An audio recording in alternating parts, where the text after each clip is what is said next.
சூர்யா சீரியல்ல இப்போ ஒரு அருமையான அட்டகாசமான மாசான எபிசோட் வந்திருக்குன்னே சொல்லலாம். மிஸ் பண்ணாம ஃபுல்லோடையும் கேளுங்க. இந்த வீடியோ பிடிச்சிருந்துச்சுன்னா லைக் பண்ணி சேனல் கண்டினியூவா ஆதரவு வந்து தாங்க. தாராவும் சங்கரபாண்டியனும் ஒரு இடத்துக்கு வந்து போறாங்க. போயிட்டு சிஸ்டர் நம்மள நிச்சயம் வந்து வேவு பார்க்குற மாரி ஏதாவது ஒரு ஏற்பாடு வந்து பண்ணணும். என்ன சொன்ன? இல்ல சிஸ்டர் நம்ப யாரையாவது ஒருத்தர வந்து நல்லபடியா வந்து பார்த்து கண்காணிப்போம்ல.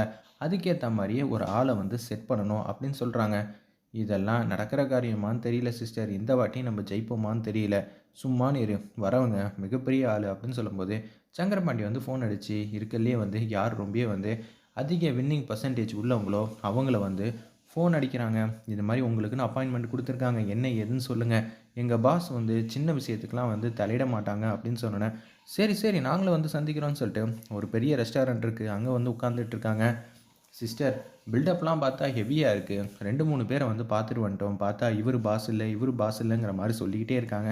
யாரு தான்யா உன்னோட பாஸு? கடைசியில பார்த்தா காமெடி இல்லாம இருந்தா சரி அப்படின்னு சொன்னோனே, இந்த வார்த்தை மட்டும் எங்க பாஸுக்கு கேட்டுச்சுன்னா என்ன ஆகும் தெரியுமா? நீங்க முதல்ல இங்கேருந்து போங்க. பேசுறதே சரியில்லங்கிற மாரி அந்த பாஸோட அசிஸ்டன்ட் வந்து சொல்லிட்டு இருக்காங்க. இத கேட்டோனே சங்கரபாண்டி வாய மூட்டு பேசாம இருடா. சரி எனக்கு தோணுனத நான் சொன்னேங்கிற மாரி காமெடியா வந்து பேசிட்டு இருக்காங்க. உடனே அவரு மாட்டுக்கு வந்து வராங்க. வந்த உடனே, "இது மாரி என்னோட மருமக" அவள மருமகன்னு சொல்றதே பெரிய தப்பு தான். "உங்க ஸ்டைல்ல நல்ல விதமா வந்து பார்த்துக்கிட்டீங்கன்னா, அதுவே போதும்" அப்படின்னு சொன்னோனே, "சரிங்க நான் பார்த்துக்கிறத பொறுத்து எந்த பிரச்சனையும் இல்ல. ஆனா நீங்க எதிர்பார்க்குற அளவுக்கு அவங்க ரொம்பவே வந்து ஜெயிக்கிறவங்களா எல்லா விஷயத்துலயும், அத தெரிஞ்சுக்கிட்டு தான் நான் களத்துல வந்து இறங்குவேன்." "ஆமாங்க. அவங்கள பத்தி சிஸ்டர் சொல்றத விட, அடி வாங்கின நான் சொன்னா தான் கரெக்ட்டா இருக்கும்." அப்படின்னு சொல்லி ஒட்டுமொத்த விஷயத்தையும் சொல்லி முடிக்கிறாங்க. நீங்க சொல்றத பார்த்தா, சரியான ஒரு ஆள் கூட தான் நான் மோதப் போறேன். எனக்கு இது மாரி இருந்தா தான் புடிக்குங்கிற மாரி சொல்லும்போது, சார பார்த்தா அப்படி ஒண்ணும் அசத்துற மாரி தெரியல. ஆனா பேச்ச பார்த்தா வேற லெவல்ல இருக்கே. சிஸ்டர் இவர் சாதிச்சுருவாரு போல இருக்கு. எனக்கு நம்பிக்கை வந்துருச்சு அப்படின்னு சொன்னோனே, அப்பாடா! உனக்கு நம்பிக்கை வந்துருச்சா? அதுவே போதும்டா அப்படின்னு சொன்னோனே, நம்ம துர்கா மாட்டுக்கும் வீட்டுக்கு வந்து வராங்க. வீட்டுக்கு வந்தோனே நான் இது மாரி ஒரு முக்கியமான இடத்துக்கு போ வேண்டியது இருக்கு. நான் வரதுக்கு 1 வாரம் ஆகும். சரிங்களா, 1 வாரம் நான் லீவ் போட்டுட்டு தான் போறேங்கிற மாரி சொல்றாங்க. அம்மா நானும் வருவேன்னு தேவி அம்மா வந்து அடம் பிடிக்கிறாங்க. ஏம்மா 1 வாரம்லாம் வந்து லீவெல்லாம் போடக்கூடாது. அதனால அடுத்த வாட்டி ஸ்கூல் லீவ் வரும்ல, அப்போ நான் உன்ன அழைச்சிட்டு போறேன். இப்போதைக்கு முக்கியமான வேலை இருக்கு புரிஞ்சுக்கோன்னோனே, சரிங்கிற மாரி சொல்றாங்க. "ஹாசினி நீ தான் போய் கூட்டிட்டு வரணும். நீ தான் அங்கேருந்து கூட்டிட்டு வரணும். சரியா?" அப்படின்னு சொன்னோனே, "சரி, சரி தேவியெல்லாம் நான் நல்ல விதமா பார்த்துக்கிறேன். நீ போய் ஆக வேண்டிய வேலைய சிறப்பா வந்து முடிச்சுட்டு வா" அப்படின்னு சொன்னோனே, சாமி ரூம் முன்னாடி வந்து நிக்கிறாங்க. நின்னோனே சாமி கும்பிட்டுட்டு இருக்காங்க. "கடவுளே நான் போற காரியம் வந்து நல்ல விதமா வந்து முடியணும். நீங்க தான் ஆசீர்வாதம் பண்ணணுங்கிற மாரி சாமிகிட்ட வந்து வேண்டிக்கிட்டு இருக்காங்க. மாருதி அம்மா, கருப்பசாமி கடவுளே! நீங்க தான் துணையா இருக்கணுன்னோனே, அந்த 2, 3 கயிறையும் வந்து எதுக்கும் கையில வந்து கட்டிட்டு போறாங்க. அந்த இடத்துல, "நீ இந்த செயினையும் போட்டுக்கம்மா. போற இடம் எப்படிப்பட்ட இடம்னு தெர்ல. உனக்கு வெற்றி உண்டாகட்டும்" அப்படின்னு நம்ப குருஜி குடுத்த டாலரும் வந்து போட்டுக்கிட்டாங்க. அந்த இடத்துல ஏகப்பட்ட விஷயம்லாம் வந்து குருஜி வந்து சொல்றாங்க. இதெல்லாம் வந்து ஞாபகப்படுத்தி பார்க்குறாங்க. "நீ அங்க போணும்னு வச்சுக்கயேன், 1000 தடைகள் எல்லாம் வரும். அத எப்படி சமாளிக்கணும்னு உனக்கு போக போக வந்து புரியும்.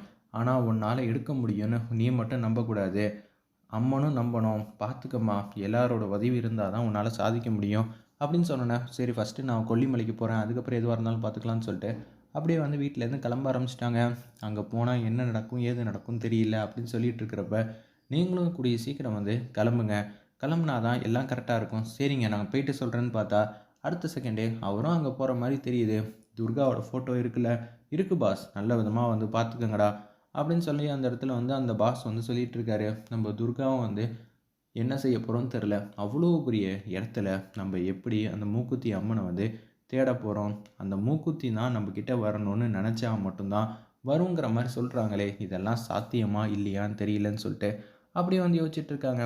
அம்மா நான் உங்கள நம்பி தான் உங்க ஊர் எல்லைப் பகுதியே தாண்டிட்டேன். உங்க எல்லைப் பகுதிக்குள்ள நான் வந்துட்டேன். தயவு செஞ்சு உங்களோட உதவி இல்லாம என்னால கண்டிப்பா ஜெயிக்க முடியாது. நீங்க மனசு வச்சா மட்டும் தான் உண்டு. நான் ஒரு நல்ல நோக்கத்துக்காக தான், என் புருஷனுக்காகவும், என்னோட தாலிக்காகவும் தான் நான் இது மாரி வந்திருக்கேன். கண்டிப்பா எனக்காக நிக்கணுங்கிற மாரி சாமிகிட்ட வந்து கும்பிட்டுட்டு, அந்த ஊர் பகுதியில வந்து பஸ்லேருந்து காலடி எடுத்து வச்சு இறங்குறாங்க. ஃபுல் அண்ட் ஃபுல் வந்து எல்லோ கலர் காஸ்டியூம் தான் போட்டிருக்காங்க அந்த இடத்துல. நம்ப துர்கா அப்படின்னு சொல்லிட்டு போயிட்டே இருக்கிறப்ப, பக்கத்துல ஒரு கோயில் இருக்கு. அந்த கோயிலுக்கு வந்து போய் சாமி கும்பிடலான்னு போறாங்க. ஒரு ஆட்டோ வந்து எடுத்துக்கிறாங்க. அந்த கோயில பத்தி விசாரிக்கிறாங்க. ஆனா, அங்க இருக்கிறவங்களுக்கு சுத்தமா வந்து தெரியவே இல்ல. என்ன பண்ணணும் ஏது பண்ணணும்னு சுத்தமாக தெரியாமல் அப்படியே வந்து நின்றுட்டே இருக்காங்க அந்த இடத்துல. சரி சாமியை போய் கும்பிடலான்னு சொல்லிட்டு அப்படியே வந்து சாமி கும்பிட்றதுக்காக வந்து படிக்கட்டில் ஏறி அப்படியே போய்க்கிட்டே இருக்காங்க. ஆப்போசிட்டில் ஒருத்தவங்க வந்து கிராஸ் பண்ணுறாங்க. துர்கா ஒரு மாதிரியா பார்த்துட்டு அவங்க அங்கேருந்து போகிறாங்க. ஒரு பக்கம் குருக்கள்கிட்ட வந்து இவ்வளோ நேரம் இப்போ துர்காவை யாரோ பார்த்தாங்கன்னு சொன்னல, அவங்க தான் பேசிகிட்டு இருந்தாங்க. என்னம்மா உன் வாழ்க்கை எப்படி போகுது? அதை ஏங்க கேட்குறீங்க? ஏதோ போயிட்டுருக்கு. ஆனால் எனக்கு ரொம்பவே வந்து கஷ்டமாக தான் இருக்குது அப்படின்னு சொல்லிட்டு இருக்காங்க. கடவுளோட அனுகிரகம் பெற்று இருக்கிற பொண்ணுமா உனக்கு. அவங்களோட ஆசீர்வாதம் இருக்கிறப்ப நீ எதுக்கும் கவலைப்படாத. உன் வாழ்க்கை நல்லா தான் அமைய போகுது. எங்களுக்கு யாருக்கும் தெரியாத ரகசியம் உனக்கு தெரியும். நீ தானே அதை நல்ல விதமாக பார்த்துக்கிட்டு இருக்கேன்னு சொல்லி அந்த துர்கா எடுக்கிறதுக்காக வராங்கல்ல, அதை சம்மந்தப்படுத்தி தான் பேசிட்டு அப்படியே வந்து போகும்போது தான் துர்கா அந்த பக்கம் ஏறி வரப்ப துர்காவை பார்த்துக்கிட்டே அப்படியே அந்த பொண்ணு மாட்டுக்கும் கீழே இறங்கி வராங்க.